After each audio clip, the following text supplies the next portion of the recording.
നമ്മളെ ഇൻസ്പയർ ചെയ്യുന്നുണ്ട്. പിന്നെ അതുപോലെ തന്നെ ദുബായിലൊരു വൈറ്റനിങ് ക്രീം ചെയ്യുന്നുണ്ടല്ലോ, വെളുത്തിട്ട് പാറുന്ന മറ്റേ പരിപാടി, ഈ സ്വൈബത്തുൽ അസ്ലാം പറഞ്ഞിട്ടില്ലേ, വെളുത്തിട്ട് പാറല്ലേ.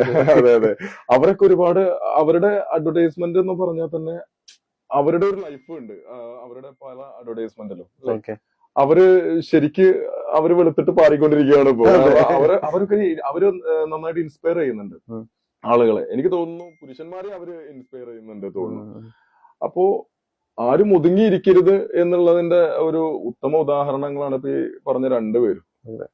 അവരെ പിന്നെ അനുകരിക്കുകയാണെന്നുണ്ടെങ്കിൽ ആളുകൾക്ക് വെളുത്തിട്ട് പാറാം. മഞ്ജു ചേച്ചീനെ അനുകരിക്കുകയാണെന്നുണ്ടെങ്കിൽ ഒരുപാട് ഈ പറഞ്ഞ പോലെ തന്നെ നമുക്ക് കൃത്യമായിട്ട് ജീവിതത്തിൽ പുലർത്തേണ്ട ഒരുപാട് കാര്യങ്ങൾ. അത് നമ്മള് നാല് ചുമരിൽ ഒതുങ്ങാതെ പുറത്തേക്ക് ഇപ്പൊ വരാനായിട്ട് ഒരുപാട് നമ്മുടെ ഒരു ഫോൺ മതി.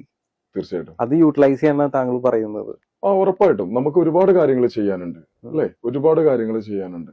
നമ്മളെ ഇവരെ പോലെയുള്ള ഒരുപാട്, ഇപ്പോ ഞാൻ രണ്ടുപേരെ പറഞ്ഞു, ഞാൻ പറഞ്ഞ രണ്ടുപേരെ മറ്റുള്ളവർക്കും പറയാവുന്ന ആളുകൾ തന്നെയാണ്.